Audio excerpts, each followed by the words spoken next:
since noon, hindi na ako naglalagay ng cash sa aking wallet. Anyways, tayo ay what's in my bag. This is my working bag. This is Anne Klein. Yan. Anne Klein is like one of my favorite brand kasi ang Anne Klein para siyang they're like Calvin Kleins. Ka-price nilang mga Calvin Kleins. But at the same time, ang gusto kasi kay Anne Klein is like very kikay. See, very pink. Very parang mga pa-cutie yung mga bag nila. So, yun, what's in my bag. Yan, bag raid tayo for today's video. So, okay, see. Ganito na lang kasi nahirapan ako. Yan. So, para makita nyo, dito ko binubunot. Baka sabihin nyo, hindi ko dito binubunot eh. Okay. First is, guys, oh my gosh, baka makita yung plastic, charis. First is my MK wallet. Yes, kinidnap ko pa to dun kay tita ko. Kasi kay tita ko to eh. Tapos nakita ko, meron siya.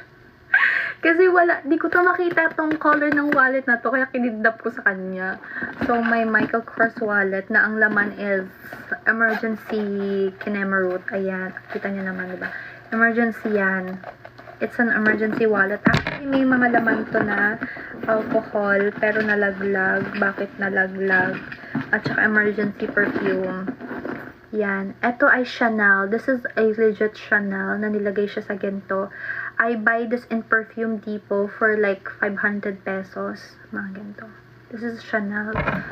So, hindi ko pa afford yung isang bottle na Chanel. Kaya ganun-ganun lang. Explain bakit meron akong ganito sa bag ko. Kasi, syempre, babae, day, tomboy ako siguro, o totoong lalaki siguro ako, day, kapag wala akong ganito, diba? So, anyways, lahat naman, kahit naman lesbian guys gumagamit ng ganito, suntukin ko kayo eh, chares. Okay. Anyways, syempre, lalaki ako kapag wala akong ganito, diba? Parang inamin ko na lalaki ako. Anyways, ayan, syempre kailangan may ganito tayo. Babae nga eh, diba?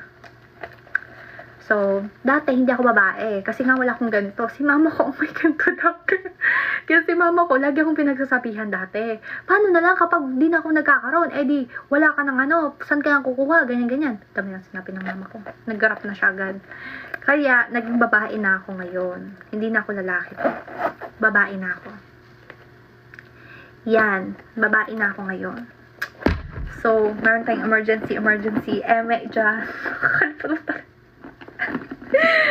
So, eto, happy Halloween pa to from my last order from UPS. Gift, card, ganon. Happy Halloween.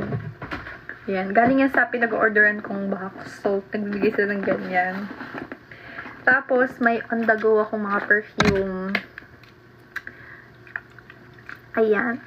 So, sabi niya, shout out na, hi, Magay. Tapos, sabi ni Cologne, hi, Cologne. Iba daw ganda. Di Manday. Mas maganda pa ng mga girls sa Philippines. Raise your flag. Anyways, so, eto, on the go perfume. Mahilig ako sa mga ganito ng Bath and Body kasi maliit, tapos super mabango.